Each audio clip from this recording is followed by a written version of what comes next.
Hello students, good morning. Today I am presenting new topic, the voice for class 9 and 10. Voice means होता है वाच्य. Voice means क्या होता है? वाच्य. आप पहले ये देख लेते हैं कि voice क्या है. तो आपको पता है voice जो है वर्ब का वह फॉर्म होता है. वॉइस जो है वर्ब का वो फॉर्म होता है जो ये बताता है कि किसी सब्जेक्ट के द्वारा कुछ किया जाता है. किसी सब्जेक्ट के द्वारा कुछ किया जाता है. अब वॉइस के दो काइंड्स होते हैं, ये दो प्रकार होते हैं, एक एक्टिव वॉइस और दूसरा पैसिव वॉइस. एक्टिव वॉइस क्या होता है? एक्टिव वॉइस होता है, कहता है एक्टिव वॉइस में क्या होता है कि a verb is said to be active voice.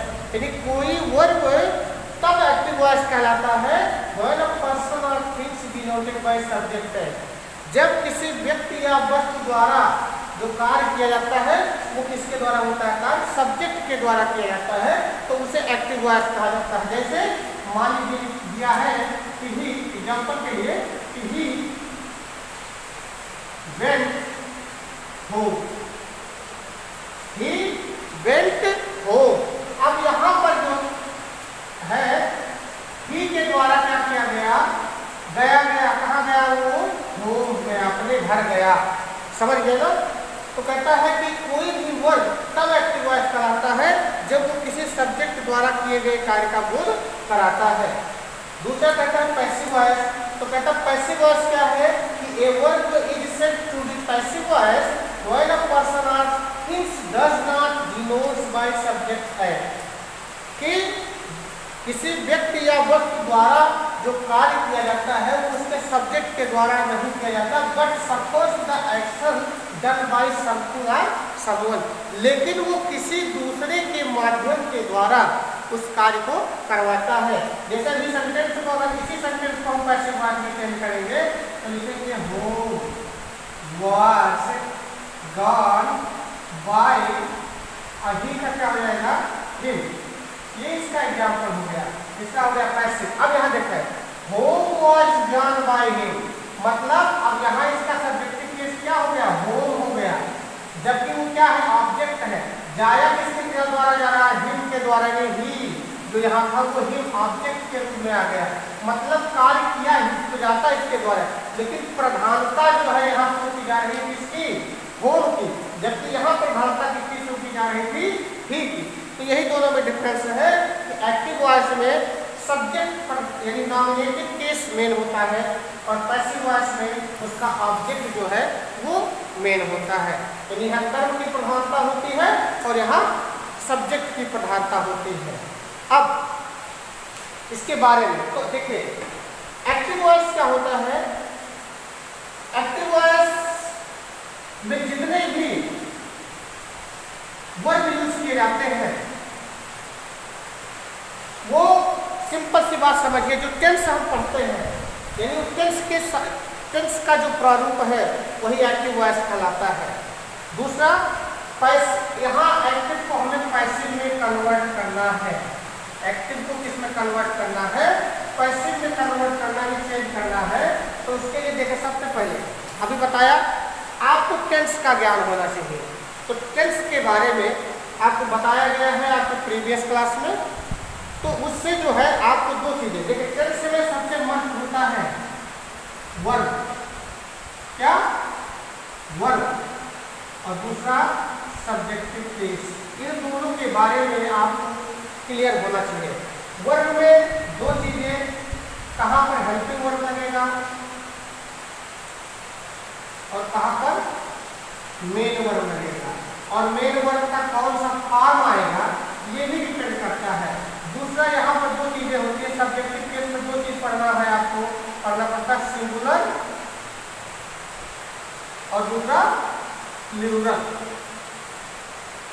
कहाँ मतलब सिंगुलर सब्जेक्टिव केस होगा तो वर्ब कैसा होगा, प्लूरल सब्जेक्टिव केस होगा तो वर्ब कैसा होगा. इन दोनों का कॉम्बिनेशन यानी जिसको हम बोलते हैं एग्रीमेंट सब्जेक्ट एंड प्रेडिकेट या सब्जेक्ट एंड वर्ब का एग्रीमेंट भी होता है.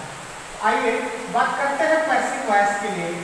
तो पैसिव वॉइस में देखें, सबसे पहले अगर पैसिव वॉइस की बात करते हैं तो पैसिव वॉइस बताया कि यहाँ ऑब्जेक्ट की प्रधानता होती है। तो पैसिव वॉइस कई कुछ जनरल रूल्स होते हैं। क्या होते हैं भैया? जनरल रूल्स होते हैं। अब इसके जो जनरल रूल्स होते हैं, पहला जो रूल होता है आपको बता दें।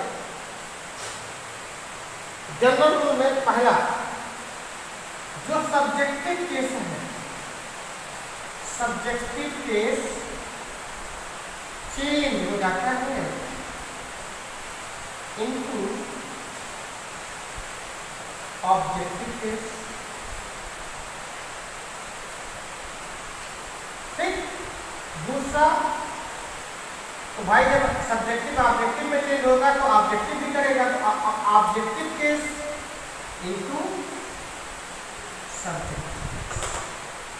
एक तरह से कहें रिप्लेस हो जाते हैं वो एक दूसरे में, ऑब्जेक्टिव केस। जैसे आपको बताए, मान लीजिए कोई नाउन है तो बात ठीक है, नाउन में जैसे राम है, ये सब्जेक्ट के रूप में, ऐसे ये यहाँ लिखा सब्जेक्ट और यहाँ कर दिया ऑब्जेक्ट। तो अब मान लीजिए यहाँ कोई नाउन है, जैसे मान लीजिए हमने लिखा राम, तो वो जब चेंज होगा ऑब्जेक्ट में तो नाउन ही रहेगा, यानी कहने का मतलब वो राम ही लिखा जाएगा। बट अगर इसकी जगह पर कोई प्रोनाउन आ गया, क्या आ गया? प्रोनाउन आ गया। जैसे प्रोनाउन की बात करें तो जैसे आई आ गया, अब आई जब आएगा तो यहाँ मी होगा, वी आएगा तो क्या होगा? अस होगा। यू का अब सेम होता है, यू का यू ही होता है। ही, सी, इट, दे। ठीक। तो ही का हिम, सी का हर, इट का इट भी होता है और दे का देम। ये इनके ऑब्जेक्टिव केस होते हैं। तो देखिए आई चेंज होगा मी में, तो मी भी कहीं जरूरत पड़ेगी तो इसमें चेंज होगा आई में। ऐसे सबका होगा।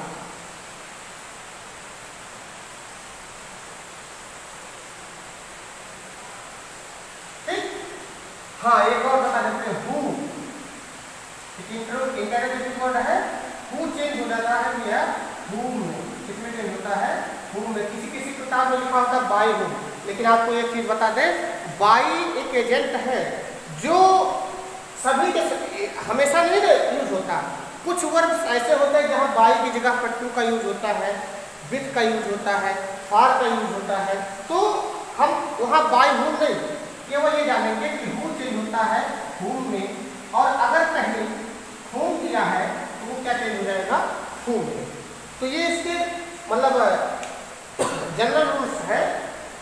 ये पहला और दूसरा रूल्स है, इसको नोट कर लीजिए। फिर देखिए आगे क्या होता है कि ये कॉमन सा रहेगा, किसी भी टेंस का हो, किसी भी सेंटेंस का हो, ये कार्य आपको करना रहेगा। दूसरी चीज कॉमन क्या होगी, अगर अगले रूल्स की बात करें तो देखिए सब्जेक्टिव केस के बारे में, ऑब्जेक्टिव केस के बारे में। कोई अगर सेंटेंस है, ध्यान दीजिएगा, कोई सेंटेंस है, सब्जेक्ट होता है, वर्ब होता है और ऑब्जेक्ट। इन दोनों के बारे में हमने जाना कि ये यहाँ चला जाता है और ये यहाँ चला जाता है, और दोनों के रूप में बचा क्या हुआ है। अब वर्ब की बात करें तो ध्यान दीजिएगा, मेन वर्ब जो होगा, मेन वर्ब है ना, मेन वर्ब का हमेशा जो है third form use in passive voice, यानी पैसिव वॉइस में कोई भी पैसिव वॉइस हो वहां पर कुछ है कंडीशन, लेकिन मैक्सिमम पैसिव वॉइस में जो है मेन वर्ब हमेशा थर्ड फॉर्म में यूज होता है। मेन वर्ब थर्ड फॉर्म में यूज होगा। अगला बाय, जो एक एजेंट है भैया, है ना, यूज बिफोर ऑब्जेक्टिव केस, यानी ऑब्जेक्टिव केस से पहले बाय का यूज किया जाता है इन मैक्सिमम सेंटेंसेस। अधिकांश सेंटेंस में यूज किया जाता है। कुछ सेंटेंस है, कुछ सेंटेंस क्या है, कुछ ऐसे वर्ब है जहाँ पर बाई का यूज नहीं होता बल्कि वो अपने साथ दूसरे प्रीपोजिशन को लेकर आते हैं। तो ये जनरल रूल्स है जो हमेशा फॉलो किए जाएंगे। ठीक, अब देखिए दो चीज है, एक तो हमने ये जान लिया, देखिए सेंटेंस के का जो सिंपल स्ट्रक्चर था उसमें जो है हमने सब्जेक्ट को ऑब्जेक्ट, ऑब्जेक्ट को सब्जेक्ट और वर्ब जो था उसमें मेन वर्ब का थर्ड फॉर्म यूज होता है। अब तो हर सेंटेंस में केवल मेन वर्ब से काम नहीं चलने वाला, कहीं कहीं जो है इसका यूज होगा, हेल्पिंग वर्ब का भी यूज होता है। तो आपको बताएं कोई भी पैसिव वॉइस बिना हेल्पिंग वर्ब के कंप्लीट ही नहीं होगा, समझ गए ना। केवल इंपरेटिव की अगर बात छोड़ दे तो कोई भी पैसिव वॉइस बिना जो है उसके पूरे रहेगा। तो अगर न्यू टॉपिक डाले तो पैसिव वॉइस चार्ट बोल दे तो सही रहेगा। अब पैसिव वॉइस चार्ट की अगर हम बात करेंगे तो देखिए यहां पर जो है ऐसे चार्ट बना लेंगे हम, ठीक है।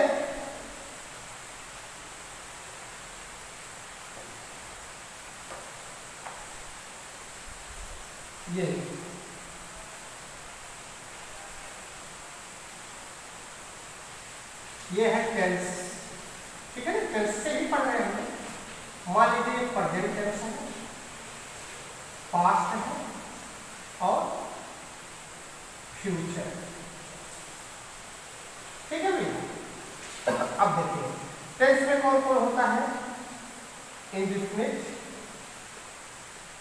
कॉन्टिन्यूअस, है ना, एक कॉलम और यहां बढ़ाते हैं,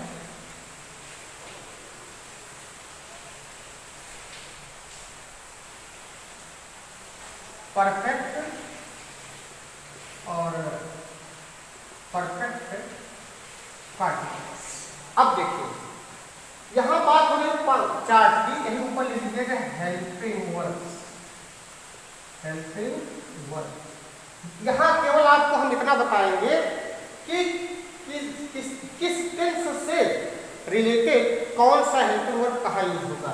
तो आपको बताएं अगर बात कहीं पर प्रेजेंट इंडेफिनिट टेंस की होगी तो वहां पर 3 हेल्पिंग वर्ब यूज होगा passive voice, is and are. अब आप जानते हैं इज सिंगुलर के साथ, यह आई के साथ और ये प्लूरल के साथ, ठीक। कंटीन्यूअस की अगर बात करेंगे तो वहां इज एंड आर भी आएगा और इनके साथ एक नया वर्ड जुड़ के आएगा, क्या, बी। क्या जुड़ेगा, बी, इज बी, ठीक। और यहां पर जब बात करेंगे तो आप जानते हैं हैज और हैड, इसके टेंस के हेल्पिंग वर्ब है, इसके साथ आपको यहां जोड़ना पड़ेगा बी, सॉरी क्या जोड़ेंगे, बीन जोड़ेंगे, बीन, ठीक। इसका पैसिव वॉइस नहीं बनता है। पास्ट में अगर बात करते हैं पास्ट इंडेफिनिट की तो वही आ जाएगा वॉइस और वन, ये सिंगुलर के साथ और ये प्लूरल के साथ। यहां दोनों चीज हो जाएगा इस और सॉरी वॉइस और वन के साथ क्या जुड़ जाएगा, बीइंग जुड़ जाएगा, ठीक। यहां पर अकेला होता है तो हैड के साथ क्या जुड़ जाएगा, बीइंग जुड़ जाएगा, यानी हैड बीइंग हो जाएगा, इसका पैसिव वॉइस नहीं बनता है। यहाँ आके अगर फ्यूचर इंडेफिनिट की बात करते हैं तो फ्यूचर इंडेफिनिट में हम दो हेल्पिंग वर्ब पढ़ते हैं भैया, विल और शैल। इस विल और शैल के साथ हमें जुड़ जाएगा क्या, बी, और इसका पैसिव वॉइस नहीं बनता है। और यहाँ पर जब आएंगे तो विल और शैल के साथ हमें मिलता है क्या, यानी विल हैव बोले और शैल हैव बोले, इनके साथ भी हमको जोड़ देना पड़ेगा क्या, बी, और इसका पैसिव वॉइस नहीं बनता। तो देख ले 1 2 3 4, यानी 4 टेंस का पैसिव वॉइस नहीं बनता है। बाकी बचे कितना, 1 2 3 4 5 6 7 8, यानी 8 टेंस ऐसे हैं जिनके पैसिव वॉइस बनते हैं, ठीक है ना। तो ये था चार्ट इसका हेल्पिंग वर्ब का आप पैसिव वॉइस। अब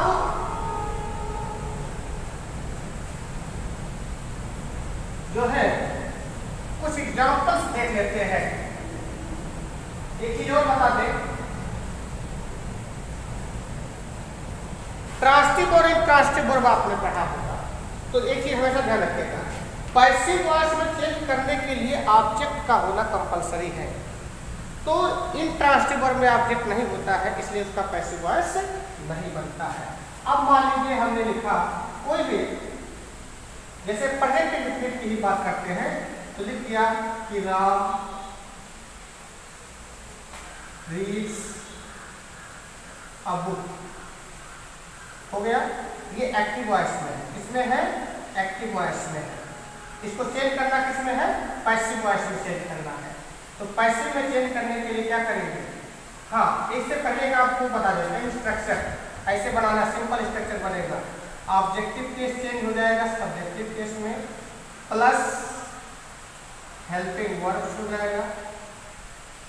उसके बाद मेन वर्ब जो होगा उसका थर्ड फॉर्म होगा, प्लस बाई होगा। उसके बाद सब्जेक्टिव केस चेंज हो जाएगा ऑब्जेक्टिव केस में। ये इसका सिंपल स्ट्रक्चर है।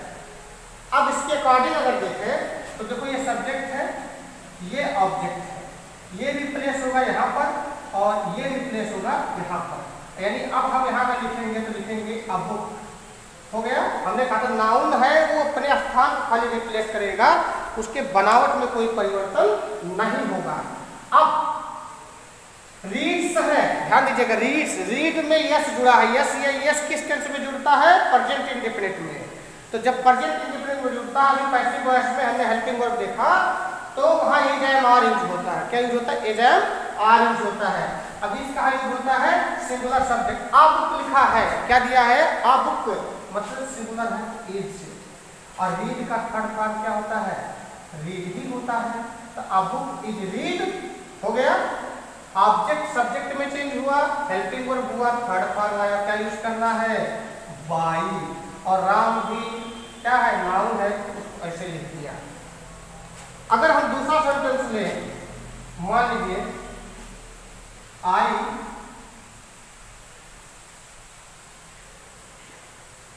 टीच यू, जैसे इस टाइम में आपको पढ़ा रहा हूं तो लिख दिया आई टीच यू।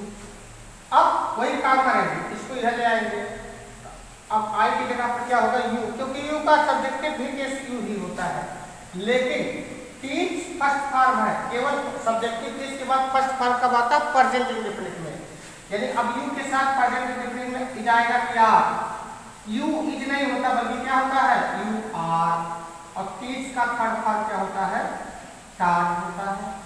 बाई, आई जब घर आएगा तो किसमें चेंज हो जाएगा, मी में। या मान लीजिए अगला दिया है सी कुक्स फूड, सी कुक्स फूड है, तो फूड को जब इधर ले जाओगे तो हो जाएगा फूड। अब फूड क्या है, मटेरियल नाउन हमेशा सिंगुलर होता है, एज। अब कुक का third form cooked, by her. I hope आपको अच्छे से समझ में आया होगा। इसको नोट कर लीजिए, फिर आगे बताते हैं, ठीक है ना। इसको अच्छे से पढ़िएगा, एग्जाम्पल्स को देखिएगा, एक्सरसाइज कीजिएगा। जहां नहीं समझ में आएगा आप कमेंट कीजिएगा। आज के लिए इतना ही, थैंक यू।